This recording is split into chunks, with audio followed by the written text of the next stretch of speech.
नमस्कार, मैं स्वतंत्र कुमार और आप सभी का स्वागत करता हूं आपके अपने चैनल शॉर्ट हैंड टीम पर। तो दोस्तों, आज के इस वीडियो में दैनिक जागरण के संपादकीय से 437 शब्दों के डिक्टेशन को हम लोग लेने वाले हैं। इसे हम दो अलग अलग स्पीड में लेंगे। पहली बार में 80 की स्पीड में, तो दूसरी और आखिरी बार में इसी डिक्टेशन को हम लोग 100 की स्पीड में लेने वाले हैं।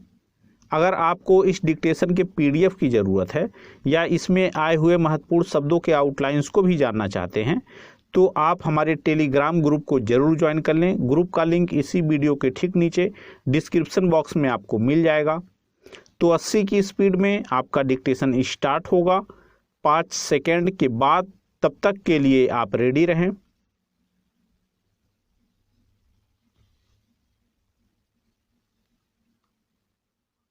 स्टार्ट।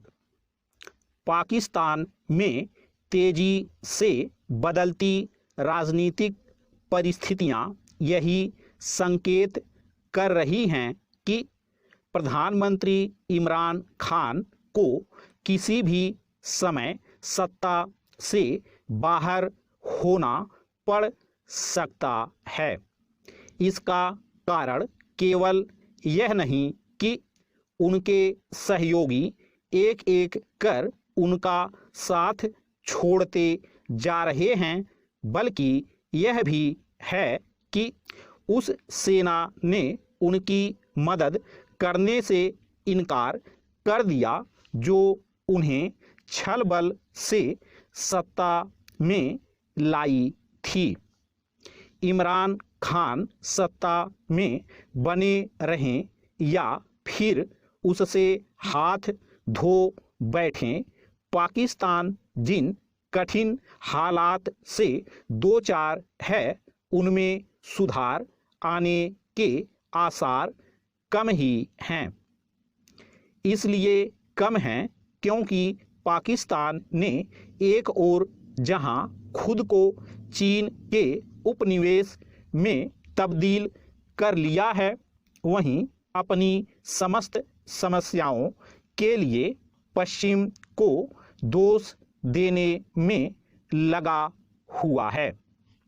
इसी कारण पश्चिमी देश और यहाँ तक कि अरब जगत भी उससे दूरी बनाए हुए है।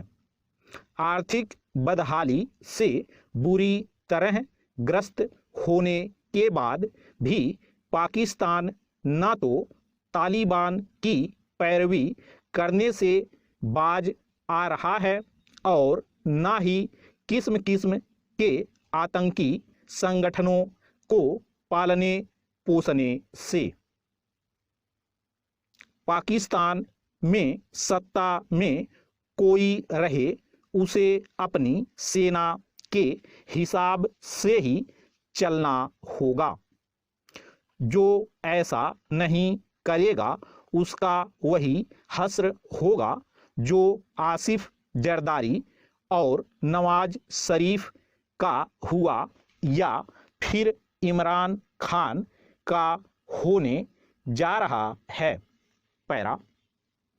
भले ही पाकिस्तानी सेना का इमरान खान से मोह भंग हो गया हो, लेकिन हम इसकी अनदेखी नहीं कर सकते कि वह भारत के खिलाफ न केवल आग उगलते रहें, बल्कि कश्मीर मसले को तूल भी देते रहें। यह मानने के पर्याप्त कारण हैं कि यह सब पाकिस्तानी सेना और उसकी खुफिया एजेंसी के सहयोग समर्थन से ही किया जा रहा था। वास्तव में इसी कारण भारत को सतर्क रहना होगा। इसकी आशंका है कि पाकिस्तान नए सिरे से कश्मीर को अशांत करने की कोशिश कर सकता है। यह ठीक है कि एक अरसे से सीमा पर संघर्ष विराम कायम है, लेकिन पाकिस्तान आधारित आतंकी संगठन न केवल कश्मीर के माहौल को बिगाड़ने की फिराक में हैं, बल्कि अपने हथियारबंद दस्तों की घुसपैठ कराने की भी कोशिश करते रहते हैं। एक ऐसे समय जब कश्मीर के हालात तेजी से सुधर रहे हैं और वहाँ के लोग पाकिस्तान के शैतानी इरादों को समझने लगे हैं, तब भारत को कहीं अधिक सावधान रहना होगा।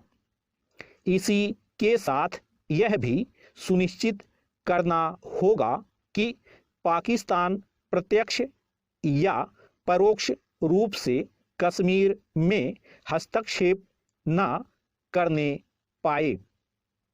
कश्मीर में किस तेजी से हालात संभल रहे हैं, इसका पता वहां पर्यटकों की बढ़ती संख्या से ही नहीं, निवेशकों की बढ़ती दिलचस्पी से भी लगता है। इस सिलसिले को कायम रखना हमारी पहली प्राथमिकता बननी चाहिए। स्टॉप। दोस्तों, इसी डिक्टेशन को दूसरी बार में हम लोग 100 की स्पीड में लेंगे और आपका समय स्टार्ट होगा 5 सेकंड के बाद। तब तक के लिए आप रेडी रहें।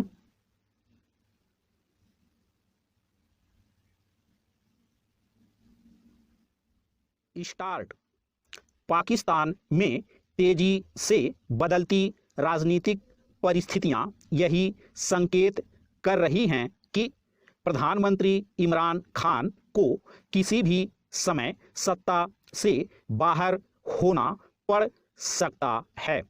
इसका कारण केवल यह नहीं कि उनके सहयोगी एक एक कर उनका साथ छोड़ते जा रहे हैं, बल्कि यह भी है कि उस सेना ने उनकी मदद करने से इनकार कर दिया जो उन्हें छल बल से सत्ता में लाई थी।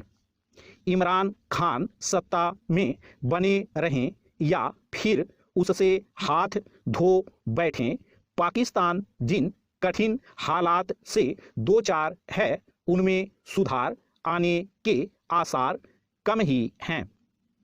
इसलिए कम हैं क्योंकि पाकिस्तान ने एक ओर जहां खुद को चीन के उपनिवेश में तब्दील कर लिया है, वहीं अपनी समस्त समस्याओं के लिए पश्चिम को दोष देने में लगा हुआ है।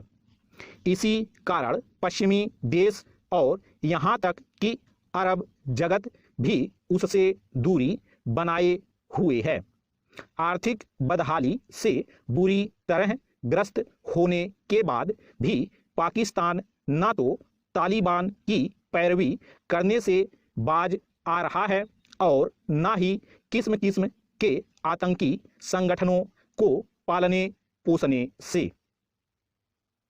पाकिस्तान में सत्ता में कोई रहे, उसे अपनी सेना के हिसाब से ही चलना होगा। जो ऐसा नहीं करेगा उसका वही हश्र होगा जो आसिफ जरदारी और नवाज शरीफ का हुआ या फिर इमरान खान का होने जा रहा है। पैरा। भले ही पाकिस्तानी सेना का इमरान खान से मोह भंग हो गया हो, लेकिन हम इसकी अनदेखी नहीं कर सकते कि वह भारत के खिलाफ न केवल आग उगलते रहें, बल्कि कश्मीर मसले को तूल भी देते रहें। यह मानने के पर्याप्त कारण हैं कि यह सब पाकिस्तानी सेना और उसकी खुफिया एजेंसी के सहयोग समर्थन से ही किया जा रहा था। वास्तव में इसी कारण भारत को सतर्क रहना होगा। इसकी आशंका है कि पाकिस्तान नए सिरे से कश्मीर को अशांत करने की कोशिश कर सकता है। यह ठीक है कि एक अरसे से सीमा पर संघर्ष विराम कायम है, लेकिन पाकिस्तान आधारित आतंकी संगठन न केवल कश्मीर के माहौल को बिगाड़ने की फिराक में हैं, बल्कि अपने हथियारबंद दस्तों की घुसपैठ कराने की भी कोशिश करते रहते हैं। एक ऐसे समय जब कश्मीर के हालात तेजी से सुधर रहे हैं और वहां के लोग पाकिस्तान के शैतानी इरादों को समझने लगे हैं, तब भारत को कहीं अधिक सावधान रहना होगा। इसी के साथ यह भी सुनिश्चित करना होगा कि पाकिस्तान प्रत्यक्ष या परोक्ष रूप से कश्मीर में हस्तक्षेप न करने पाए। कश्मीर में किस तेजी से हालात संभल रहे हैं, इसका पता वहां पर्यटकों की बढ़ती संख्या से ही नहीं, निवेशकों की बढ़ती दिलचस्पी से भी लगता है।